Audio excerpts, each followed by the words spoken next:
এই চলছে সেকেন্ড রাউন্ডের জামা কাপড় রোদে দেয়া। বর্ষাকাল তো চলে গেছে, কিন্তু বর্ষাকালের অশান্তি এখনো যায়নি।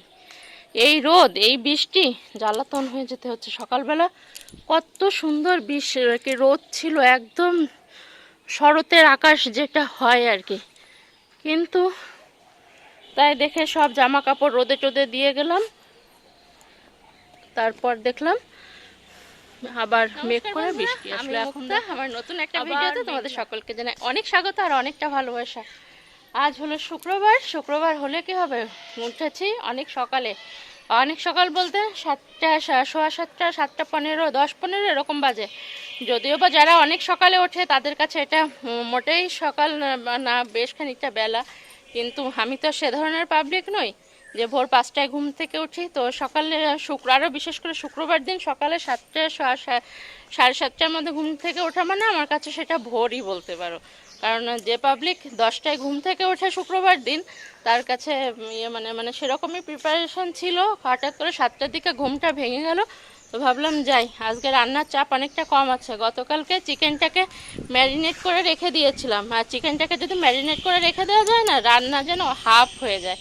তো সেজন্য চিকেনটা ম্যারিনেট করা ছিল। ভাবলাম রান্নার চাপ যেহেতু কম আছে, ঘরগুলো আজকে যত বেলাই হোক না কেন সম্পূর্ণ একদম ঝেড়ে পুছে কমপ্লিট করব। তো সেরকমটাই করলাম। আর বড় বড় মোটা মোটা যে পাপড় দুটো, তার মধ্যে থেকে দুখানা ধুয়ে দিলাম, ওই যে ওখানে মেলে দেওয়া রয়েছে, ও দুটোকে ধুয়ে দিলাম। কিন্তু তারপর থেকে শুরু হলো বৃষ্টি। এখন জানি না কি হবে, দেখা যাক কতক্ষণ রোদটা থাকে, মনে হয় শুকিয়ে যাবে। আর এই হলো ব্যাপার, জামা কাপড় এগুলো থাকলো। এখন যাই, নিচে যাই। এখন কটা বাজে জানো তো? এখন বাজে 2টো। ভেবেছিলাম ঘরটা যখন পরিষ্কার করব তখন ক্যামেরাটা অন করব। তো ভাবলাম এখন যদি ক্যামেরা অন করে সব কিছু করতে যাই না, তো কি বেলা তাহলে দুপুর হয়ে যাবে ঘর ঝাড়তে ঝাড়তে। তো সেজন্য আর কিছু করিনি। আর সব কিছু কমপ্লিট করে চলো নিচে যাই, রান্না বান্না চাপাই, তারপর দেখাবো ঘরটা ঝেড়ে কেমন লাগছে। যে চুলটা করেছি তখন তো ওইভাবে ছাড়াও ছিল না, বুঝতেও পারোনি। তো এই যে কেমন লাগছে জানিও, হ্যাঁ। আর এই যে দেখো, হেনা করলে না চুলটা বেশ রোদে গেলে একটা গ্লেজ এসে যায়। কিন্তু এই যে আর যাই করি, আর জীবনে কোনো দিন চুল স্ট্রেট করতে যাব না। চুলের একদম দফা রফা সারা হয়ে যায়। চলো চলে আসলাম রান্নাঘরে, রান্নার জোগাড় করতে। জোগাড় বলতে শুধু আলুটা কেটে নিলেই হয়ে যাবে, বাদ বাকি সব কিছু তো রেডি। একদম জিরে, আদা, কাঁচা লঙ্কা, পেঁয়াজ, রসুন সব কিছুই দিয়েছিলাম। কিন্তু দুর্ভাগ্যবশত কি জানো তো, আমি না নুন আর হলুদটা দিতেই ভুলে গেছি। মাংসটা না ম্যারিনেট করার আগে নুন আর হলুদ মাখিয়ে রেখেছিলাম ঠিকই, কিন্তু যখন ম্যারিনেট করি তখন না নুন হলুদটা দিতে আমি বেমালুম ভুলে গেছি। পরে যে মনে পড়ছে, সেজন্য দেখবে মাংসের কালারটা না কেমন যেন ফিকা ফিকা লাগছে। মানে শুকনো লঙ্কা না দিলেও একটু হলুদ বেশি দিলে তাও দেখবে একটু হলুদ হলুদ একটা ভাব আসে। আর না দিলে পরে না কেমন যেন একদম সাদা সাদা ছিল। পরে যে মনে পড়লো যে আমি হলুদটা দিতেই ভুলে গেছি।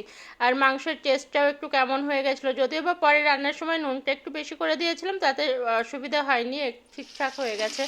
আর এই যে দেখতে পাচ্ছ অনেকগুলো আলু দিয়েছি, কারণ আমি আর আমার মেয়ে না বেশি আলু প্রেমী, বুঝলে। 1 পিস মাংস থাক তাতে সমস্যা নেই, কিন্তু 2 টুকরা আলু আমাদের চাই, বুঝলে তো। আর পরদিন বাসি মাংসের সঙ্গে একটুখানি আলু আর ঝোল থাকবে না, এটা কি কখনো হয়? বাসি মাংসের টেস্টটা কিন্তু আরও বেশি, তাই না? আর শুক্রবার দিন কেন জানি না মনে হয় যেন মাংসের টেস্টটা একটু বেশি হয়ে যায় শুক্রবার দিন। যদি ভালো কিছু রান্না না করি, চিকেন বা মাটন বা ভালো কোনো মাছ হলে সেটা বেশ কষা কষা করে রান্না করবো, তবেই না মনে হবে না আজ ফ্রাইডে, তাই না? তো যাই হোক, ফ্রাইড রাইসটা বানানোর জন্য চিকেন করে নিচ্ছি। আর তোমার দাদাভাইয়ের কি বলো তো, তার আবার এই পোলট্রির মুরগিটা হলো সে এমনি খুব পছন্দ করে। মানে তোমার যে কোনো রেসিপি করে দাও, মানে ফ্রাই বলো বা তোমার চিকেন বলো, কি বলে ওটাকে, রোল বলো, মানে চিকেন দিয়ে অন্য কোনো করে দাও, ভালো লাগে। কিন্তু তার আবার এই চিকেনের আলু দিয়ে ঝোল সে আবার অতটা পছন্দ করে না। তাহলে তাকে ডাল করে দিতে হবে। তো সে ডালের সঙ্গেও হয়তো মাংস খাবে, কিন্তু শুধু এই মাংসের ঝোল দিয়ে ভাত সেটা আবার তার ঠিক পোষায় না। তো দুপুরে তো শুধু সেটাই করেছিলাম, আর চাটনি ছিল গতকালকে। কিন্তু রাতে যেয়ে না আমাকে আবার ডাল করতে হয়েছিল, সেটা তোমাদের সঙ্গে শেয়ার করতে পারিনি। তো যাই হোক, তো চলো পরে আবার কথা বলছি তোমাদের সাথে। কালার এসে গেছে এতে, কিন্তু এখনও লঙ্কা আর কি, লাল লঙ্কা, শুকনো লঙ্কা আর কি এখনও পড়েনি। আর এই অবস্থায় এখনও পর্যন্ত জলও দিইনি। জলটা এই যে ফোটাতে দিলাম, আর এখান থেকে মেয়ের জন্য একটুখানি কষা মাংস তুলে রেখে জল দেবো, ফুটে উঠলে তারপর দাদাভাইটা ইয়ে করবো, আর তারপর দেবো একটু শুকনো লঙ্কা, নাহলে কালারটা আসবে না। তার জন্য এক চিকেনের কত রকম এ করে করা, একটু গ্রেভিও রেখে দিতে বলবো।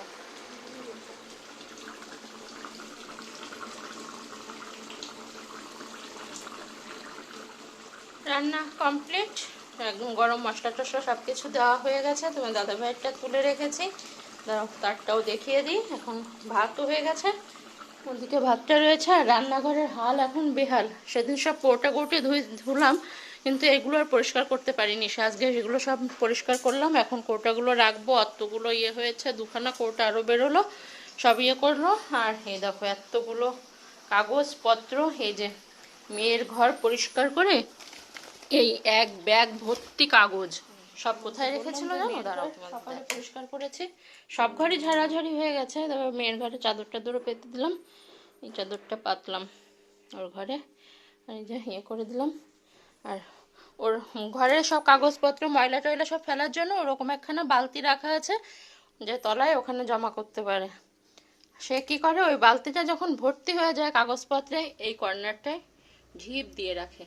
এখানে ওখানে ওর এখানে ট্রলি ব্যাগ রয়েছে, স্কুলের জন্য কিনেছিল ট্রলি ব্যাগ, কিন্তু স্কুল থেকে ইউজ করতে দেয়নি, তারপর থেকে ওভাবেই পড়ে আছে। এই যে সব ইয়ে করে দিলাম, পরিষ্কার করে সব কিছু মুছে টুছে ইয়ে করে গুছিয়ে টুছিয়ে দিলাম। ব্যাস, আজকে থেকে আমার গাটা একটুখানি হালকা হলো। ঠাকুর ঘরেরও চাদর টাদর সব কিছু, ঠাকুরের চাদর টাদরও চেঞ্জ করে দিয়েছি, বালিশের কভারগুলো ধুয়ে দিলাম, আর কালকে পারলে পরিয়ে দেবো। আর এই টেডিগুলো এবারে আজ হলো নেক্সট ডে মর্নিং, দেখে বুঝতেই পারছো সকাল হয়ে গেছে। আর গতকাল আর কোনো ভিডিও তোমাদের সঙ্গে করিনি, ওই খাওয়া দাওয়া করলাম, করে টোরে তারপর মণ্ডপে যে একটু আড্ডা দিলাম। আর সন্ধ্যা থেকে ওই শুয়ে বসে ল্যাদ খেয়ে খেয়ে এভাবে মানে কি কাটিয়েছি। ওই যে একবেলা একটুখানি কাজ করলে না, পরবেলায় যেন মনে হয় গা হাত পা ব্যথা হয়ে যায়, আর ভিডিও করার মতো কোনো এনার্জি থাকে না। তো গতকাল যেহেতু ঘরটা সব ঝাড়া হয়ে গেছে, তো ভাবলাম ডাইনিং টেবিলটা একটু সাজিয়ে নিই। তো গত বছর পুজোতে তো এগুলো কিনেছিলাম, এই টেবিল রানারের সেটটা। তো যদিও বা ডাইনিং টেবিলে কেউ খায় না সেভাবে, কিন্তু তারপরেও একটু সাজিয়ে গুছিয়ে টিপটপ করে রাখলে পরে না বেশ ভালো লাগে, তাই না? বেশ একটা পুজো পুজো একটা ভাইবস আসে। তো যাই হোক, সেজন্য সকালবেলা টেবিল থেকে সব কিছু নামিয়ে তারপর সার্ফ দিয়ে নেটের একখানা ব্যাগ দিয়ে ভালো করে ডলে ডলে পরিষ্কার করে নিলাম। আর এখন এই যে তারপর মুছে নিয়েছি, ভালো করে মুছে বেশ শুকিয়ে গেছে। তারপরে খানিক পরে যে এই যে টেবিল ম্যাটগুলো পেতে তারপর এগুলো সাজিয়ে নিচ্ছি, যেসব জিনিসগুলো লাগে আর কি হাতের কাছে, জলের বোতল, কাপ, মগ টগ এইসবগুলো আর কি, সেগুলো ইয়ে করে নিচ্ছি। আর টেবিলটা মুছে নিয়ে তারপর শুকানোর জন্য টাইম দিলাম। আর এই যে এইসব জিনিসগুলো না সব নামিয়ে ধুয়ে নিলাম ভিম লিকুইড দিয়ে, এগুলোকে ধুয়ে নিয়েছে। এই গ্লাস স্ট্যান্ড বলো, তারপরে এই যে গাছের নিচে যে প্লেটটা থাকে, তারপরে একটা কেসের মধ্যে ইয়ে রাখি, একটা আর কি একটা বক্সের মধ্যে, আর কি একটা ঢাকনা নেই, এটা আমার আগের যে ফ্রিজটা ছিল সেই ফ্রিজের বক্স ছিল। তো ওই যে আমাদের মধ্যবিত্ত পরিবারের বউদের না এটা না অভিজ্ঞতা হয়ে যায় যে এই জিনিসটা রেখে দিলে পারে এই কাজটা হবে। তো এরকম অনেকটা ইয়ে করেছি। আর গতকাল তারপরে একখানা বড় কাজ করেছি। বড় কাজটা কি, দাঁড়াও তোমাদের সঙ্গে একটুখানি শেয়ার করি। তো সব কিছু ইয়ে করে ঘরের ভোলটা বেশ পাল্টে দিলাম, একটু অন্যরকম লাগছে, মনের মধ্যে একটা পুজো পুজো ফিলিংস আসছে। তো সেটাই আর কি। তো যাই হোক, তো চলো পুরোটাই তোমাদের সঙ্গে শেয়ার করছি। তো এই যে এখানটা গুছিয়ে নিলাম, আর এই যে বললাম না গতকাল একখানা কাজ করেছি, বড় কাজ।